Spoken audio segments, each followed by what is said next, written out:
Um, Ed Gonzalez, Harris County Sheriff, out here at Memorial Hermann Hospital in the Medical Center, joined by members of our command staff as well. First, we have two of our deputies that were wounded in the gunfire exchange earlier this evening on the call for service. Very relieved to report that they're both in fair condition at this time. They're both in their mid-20s. One sustained a gunshot wound to his leg, and then a second wound was a graze wound to his head, which again, just very, very fortunate because it could have clearly been a fatal wound. And then the other deputy sustained a gunshot wound to his leg as well. Again, they're both in fair condition. None of the wounds appear to be life-threatening, but they're serious wounds nonetheless, and may require some extensive recovery time. So please keep them in your prayers as we are. What we know so far, I haven't made it to the scene. I came straight to the hospital, but the preliminary information, I want to emphasize it's still preliminary because these type of investigations are very thorough, very extensive. So there's a lot of layers to it. It's a multi-agency type of response. But what we know is that this evening, our deputies responded to a discharging firearms call at the location on Amberfield.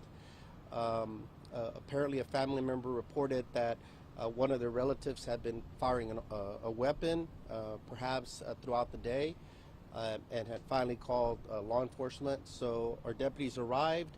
As they arrived, the male suspect, approximately 42 years of age, was exiting the location, began brandishing a weapon, firing at our deputies, striking our deputies. Our deputies were able to quickly engage and return fire, fatally striking the suspect. The suspect was pronounced deceased at the residence. There were other occupants in the home, both in and out of the house. Nobody else was injured as far as we know. Very troubled, but not surprised to hear again preliminarily that the possible suspect may have been out on a PR bond on a felony case. I believe ag assault against a family member. I don't know all the details of the case. Again, I'm just receiving that information third hand. But I mean, we've seen far too much of this. It's been well reported and documented, and it's concerning to everyone, including us, that somebody with that type of charge could be out, especially on a PR bond. You know, as we've said for a long time, we should consider risk when making these very important decisions that are putting others, including law enforcement, in harm's way.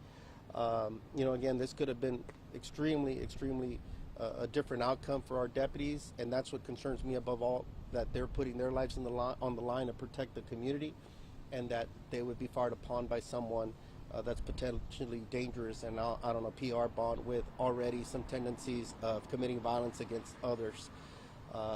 We've been spending way too much time here at this hospital, and it's never a good feeling. I don't like coming here because I know that, I mean, we receive the best care in the world. We appreciate everyone's care, but it means somebody in law enforcement has probably been seriously wounded, and it's not good to be here and to have to console the grieving families that are scared and traumatized, fearing those worst phone calls when we have to show up and transport them here to the hospital.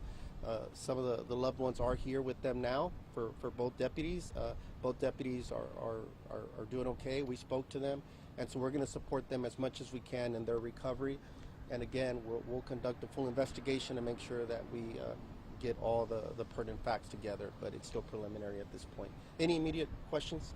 I mean, we've seen law officers killed, we've seen defendants killed, and these gun battles where you've got people that are out on multiple felony bonds. I mean, what do you think it's going to take to stop this? Well, I mean, obviously we have a serious issue going on, and I think it's going to take multiple things. I think primarily, though, and it's something that I think that I've said before, that these decisions need to be based on risk. Using that risk assessment tool, not that it's a panacea, not that it's the perfect metric, but it provides significant information to say that this person may be a problem. And looking at that risk assessment tool, I'm concerned that I don't think it's being utilized enough, if at all. And I think that Again, in this case, I'm told it was a PR bond. We also have to remember, like, somebody goes and pays, that's out of our control. They have the money to pay. That's not a safe option either sometimes. But to get a PR bond on a felony case, a violent act towards a family member is very concerning and very upsetting as well, because we have law enforcement getting hurt, 2 today, 3 HPD recently, Galway, everybody. I mean, it's just a very dangerous situation. But we're going to continue to battle, trying to be solutions oriented and seeing what else we could do. But it gets very old and very tiring. Sheriff, you said that this suspect, according to reports from family members, had been firing his weapon throughout the day. So when did he start? Why? And what was going on if he was doing it throughout the day and nothing was done until later in the day? Yeah, I don't know if calls for service were made earlier today. I do know that at the location there is a history of multiple calls for service in the history. I don't know in what time span. But for a lot of family disturbances type thing, calls, I don't know today why or if it was called in or not.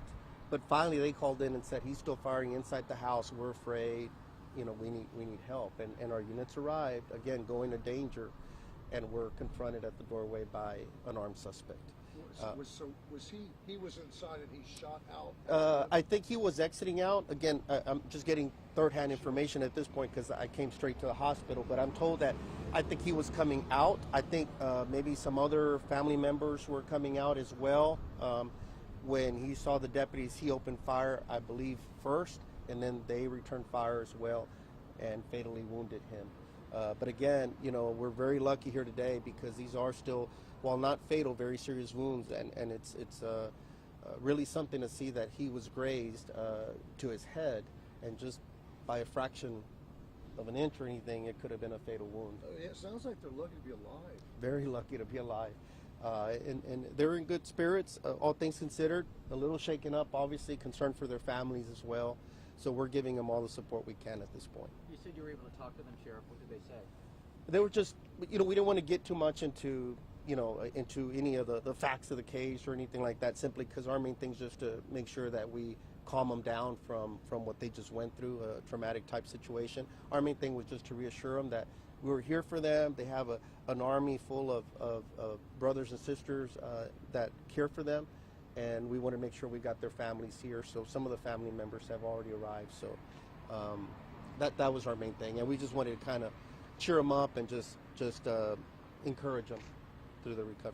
How are you doing, Sheriff? I'm Good. sure getting a call like the one you got tonight can never be easy. It never is easy. It's the most chilling type of call that we're going to receive when one of our fellow team members is wounded or injured in any kind of way. And here locally, we've had such a tough loss, and across our nation as well. It just seems like we're seeing so many officers, law enforcement, peace officers are getting injured, ambushed, from here to New York to other places abroad, and it's just very concerning.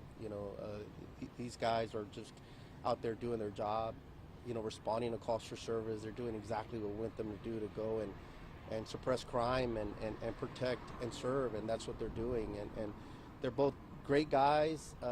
Both one has been on approximately 5 years. I believe he served both in our jail and also now as a deputy. Well respected, very great deputies, and the other one approximately 2 years, going on approximately 2 years. But very proud of their work today, and again, we'll conduct a full investigation, but we're glad they survived this. What would you say to the community? How can they help in a time like this? What can they do at home? Well, I think for more than anything right now is just to continue to support law enforcement, to pray for these deputies, for their families. We believe in the power of prayer. We want them to be supportive. Thank goodness that here in our community, people do, by and large, do love and respect their law enforcement, and the outpouring of support from other agencies and from our community is always very strong. But obviously, we all are concerned right now for what's going on in the community. These leaders here, we work tirelessly every day to try to see what we could do to be suppressing crime, to intervene, try all things possible to see what else we could do, but we also need support from making sure we're having timely and speedy prosecutions, that people are being prosecuted to the fullest, that people aren't out on multiple bonds, repeat offenders. Look at risk. And we, this really takes everyone coming together and making sure that there's different cogs to the system, and everybody needs to be working as effectively and as smartly as possible. And a lot of these, again, there are risk assessment tools that need to be looked at, and we have to be very careful. Clearly, something's wrong when we're seeing this way too often. We gotta reassess what's going on and make better decisions, because it's costing people their lives, and we just got to do better as a community. The Houston community is better than this. Using that word risk, Sheriff, I mean, it's a risk for your team to go to work, and with these happening, with the frequency that we've seen, what's being done to make sure that officers are okay? Well, as far as them being okay, I mean, we're doing different things in terms of, I don't know specifically, we're talking about just trying to be supportive of our team members. A couple years back, about 2 years ago, we did launch a behavioral health unit in-house that we're very proud of, that does have mental health clinicians and counselors that are in-house, that make the scenes, that go and visit with our deputies and detention staff so that they could get that support. We believe in our own mental health, because it's a very traumatic type of profession. We're normal people, but we see abnormal things every day.